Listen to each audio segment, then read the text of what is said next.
একই সাথে দুই বোনের চাকরি, তাও আবার কেন্দ্রীয় বাহিনীতে। অনেকেই আছেন কন্যা সন্তানের চেয়ে ছেলেকে বেশি ভালোবাসেন, ভাবেন মেয়েকে পড়াশোনা করিয়ে কি লাভ, বিয়ে দিলেই কর্তব্য শেষ।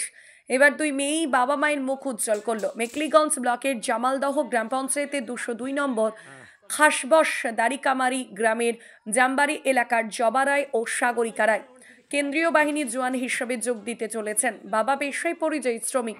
তিন কন্যার লেখাপড়া সামলাতে বছরের বেশিরভাগ সময় ভিন রাজ্যে পরিযায়ী শ্রমিকের কাজে যুক্ত থাকেন তিনি। মা অঞ্জলি রায় একজন সাধারণ গৃহবধূ। তিনিও অন্যের জমিতে শ্রমিকের কাজ করে তিন মেয়ের পড়াশোনার খরচ জোগাচ্ছেন। তারই মাঝে দু বোনের চাকরি হওয়ার খবর এখন গ্রামের মানুষের মুখে মুখে ঘুরছে। দু বোনের কঠোর পরিশ্রম ও কঠিন অধ্যাবসায় আজ তাদেরকে সাফল্য এনে দিয়েছে। সংসারের চরম দারিদ্রতাকে সঙ্গী করেই চলে তাদের অনুশীলন।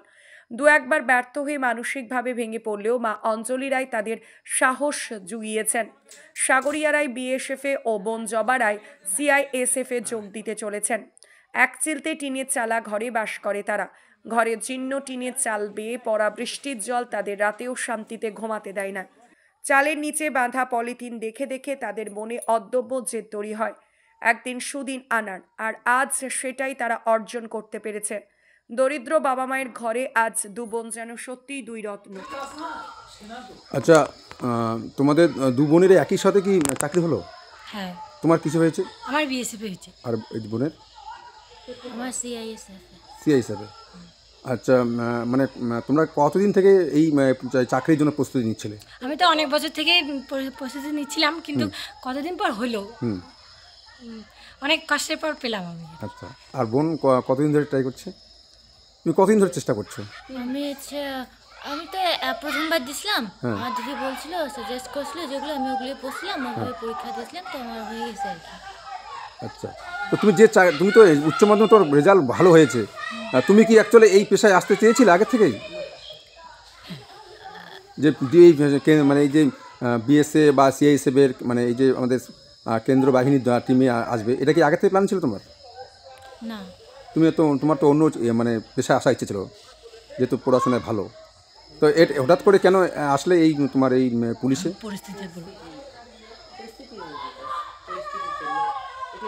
তুমি ভয় পাচ্ছ নাকি? হ্যাঁ, ভয় পাচ্ছ? না, আমি ওর কোনো বেনা।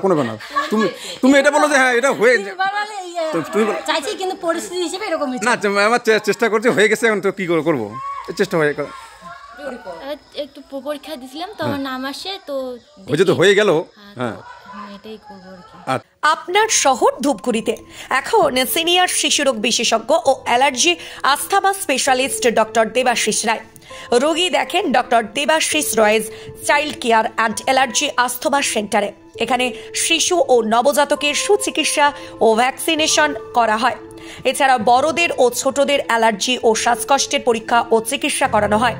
এখানে স্পাইরোমেট্রি এবং আধুনিক পালমোনারি ফাংশন পরীক্ষা ও অসিলমেট্রি এবং ইমিউনোথেরাপি উপলব্ধ। এখন ডক্টর দেবাশিস রায় প্রত্যেক দিন রোগী দেখেন ধূপগুড়ি গার্লস স্কুলের বিপরীত গলি মধ্যপাড়া চেম্বারে। রোগী দেখার সময় জানার জন্য যোগাযোগ করুন 9332050468 অথবা 9732822677 এই নম্বরে। মনে রাখবেন, এখন আপনার শহর ধূপগুড়িতে সিনিয়র শিশুরোগ বিশেষজ্ঞ ও allergy asthma specialist doctor Debashis রায়।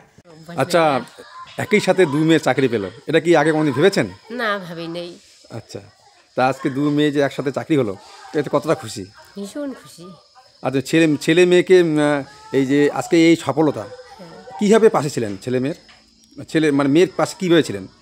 সবসময় ওকে আমি গাইড করতাম, মানে সব দিক দিয়ে আর কি। যত পরিশ্রম করেছি, আমরা সবাই পরিশ্রম করেছি, বাবা পরিশ্রম করেছে, আমি মা হয়ে পরিশ্রম করেছি, ও স্টুডেন্ট হয়ে ওর পড়াশোনাটাও চালিয়েছি। এখানে তিনজনের ভূমিকাই সমান ছিল, যার জন্য আজকে সবাই আনন্দ সাফল্য হলাম। অনেক কষ্ট করে আজকে মেয়েদের মানুষ করছেন, আজকে একটা ভালো জায়গায় গিয়েছে। হ্যাঁ, ভীষণ ভালো লাগতেছে। আচ্ছা, আপনি সাগরিকা এবং জবার মা? হ্যাঁ। আপনার নাম? অঞ্জলি রায়। আচ্ছা, আজকে যে আপনার বাড়িতে দুজন চাকরি পেয়েছে, এতে কি অনুভূতি হচ্ছে?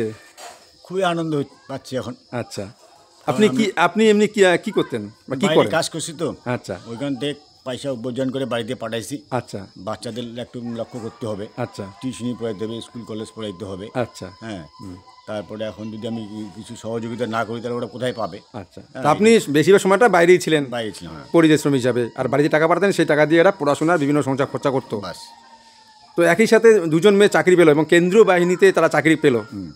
আমি কিন্তু সেটা স্বপ্নে ভাবতেই পারিনি আচ্ছা। একবার দুইটা হবে। হ্যাঁ, হ্যাঁ। কারণ ওনার বয়স কম, এটার বয়স একটু আছে। হ্যাঁ। তারপরে দেখলাম ওরা পরীক্ষায় বসছে, ভালো কথা, দাও পরীক্ষা, এবার পাস করলো, বাস হয়ে গেল। তো এতদিন যে আপনি যে পরিশ্রম করেছেন মেয়েদের জন্য, আজকে তো সেইটা পরিশ্রম সফল। হ্যাঁ, এটা তো মানে বিধাতার উপর প্রার্থনা করছি, আমার কামনা পূরণ হয়ে গেছে। তো এখন তো আর বাইরে যাওয়ার প্রয়োজন হবে না। না, আর যাবো না, আর যাবো না। আচ্ছা, আপনার নাম? জয় গোবিন্দ রায়। আচ্ছা, না সাগরিকা আর সাগরিকা আর জবা বাবা, বাবা আপনি? বাবা। ঠিক আছে।